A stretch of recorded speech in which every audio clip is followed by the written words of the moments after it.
নমস্কার বন্ধুরা, আজকে আমি বানিয়ে দেখাবো নারকেল আইসক্রিম। এখানে আমি একটা গোটা নারকেল নিয়েছি। নারকেলটাকে আমি একটা গ্রেটারের সাহায্যে গ্রেট করে নিচ্ছি। নারকেলটাকে গ্রেট করেও নিতে পারো, তাছাড়া নারকেলটাকে এমনিতেও তোমরা ছোটো ছোটো পিস করে কেটে মিক্সিতেও পেস্ট করে নিতে পারো।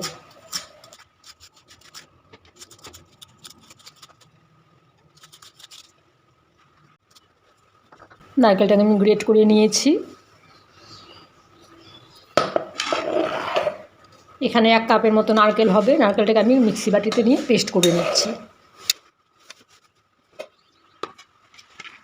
নারকেলটাকে পেস্ট করার জন্য অল্প পরিমাণ জল, 1/2 কাপের মতো জল আমি ব্যবহার করছি।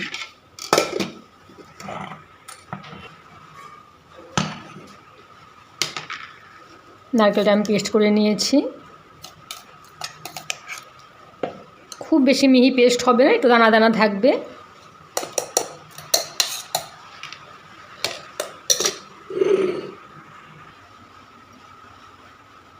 আমি দুধটা জাল বসিয়ে দিচ্ছি। প্রথমে এখানে আমি অল্প জল দিয়ে নিলাম। জল দিয়ে এখানে আমি আমুল গোল্ড দুধ ব্যবহার করছি। 1 লিটার আমুল গোল্ড দুধ দিয়ে দিলাম। জলটা আমি এই কারণেই ব্যবহার করলাম, প্রথমে জল দিয়ে দিলাম। জল দিলে দুধটা তাড়াতাড়ি প্যানের মধ্যে লেগে যাবে না। দুধটাকে আমি 20 থেকে 25 মিনিটের মতো জাল দিয়ে একদম ঘন করে নেব। দুধটা শুকিয়ে এখানে প্রায় 1/2 লিটারের মতো দুধ হয়ে গেছে, একদম ঘন হয়েছে। এই দুধের মধ্যে এখন আমি দিয়ে দিচ্ছি 1/2 কাপ, এখানে 4 চামচ চিনি আছে, 4 চামচ চিনি দিয়ে দিচ্ছি। এখানে আমি 1/2 কাপ ঠান্ডা দুধ নিয়েছি। দুধটা একদম রুম টেম্পারেচার হতে হবে। এই দুধের মধ্যে আমি দিয়ে দিচ্ছি 1 চামচ কর্নফ্লাওয়ার। কর্নফ্লাওয়ারটা খুব ভালো করে মিশিয়ে নিতে হবে যেন একদম লাম্পস না থাকে।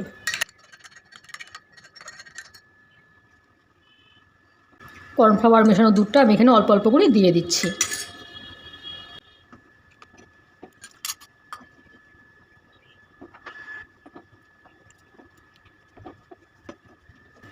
কর্নফ্লাওয়ার যদি হাতের কাছে না থাকে, তোমরা 2 চামচ মিল্ক পাউডার দিয়েও এই ঘনত্বটা তৈরি করে নিতে পারো। দেখো কর্নফ্লাওয়ার দেওয়ার সাথে সাথে কতটা ঘন হয়েছে।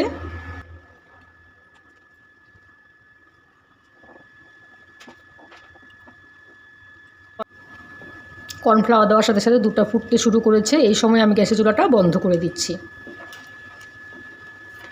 এই মিশ্রণটাকে একদম ঠান্ডা করে নিতে হবে।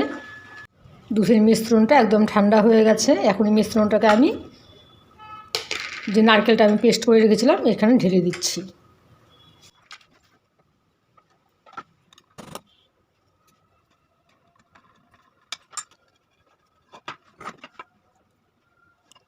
পুরো মিশ্রণটাকে আমি এখানে ঢেলে দিয়েছি। এখানে আমি দিয়ে দিচ্ছি ডিলাইট কোম্পানির হুইপ ক্রিম আমি দিয়ে দিচ্ছি। এই হুইপ ক্রিমটা না থাকলে তোমরা এখানে ঘরের মালাইও ব্যবহার করতে পারো, ঘরের তৈরি দুধের সর।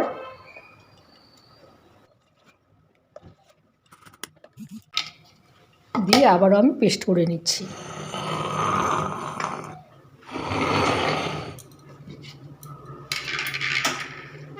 আমি আবার পেস্ট করে নিয়েছি। দেখো অনেকটাই লিকুইড হয়েছে। এখন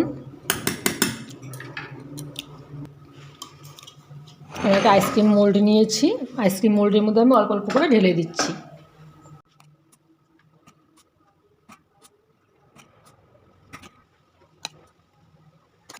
সবগুলোর মধ্যে আমি ভরে নিয়েছি। আমি আইসক্রিমের মুখা দিয়ে সবগুলোকে ঢেকে দিচ্ছি।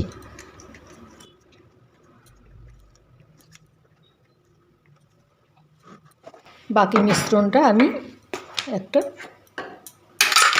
বক্সের মধ্যে বসিয়ে দিচ্ছি।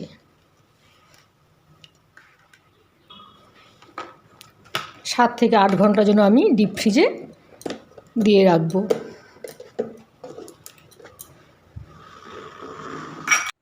ওভারনাইট ফ্রিজে রাখার পর আমি আইসক্রিমগুলোকে বের করে নিয়ে এসেছি। এই আইসক্রিমগুলোকে আমি একটু জলের মধ্যে বসিয়ে দিচ্ছি, তাহলে সহজেই বেরিয়ে আসবে। 30-40 সেকেন্ডের মতো জলের মধ্যে রেখে আইসক্রিমগুলোকে আমি উঠিয়ে নিচ্ছি।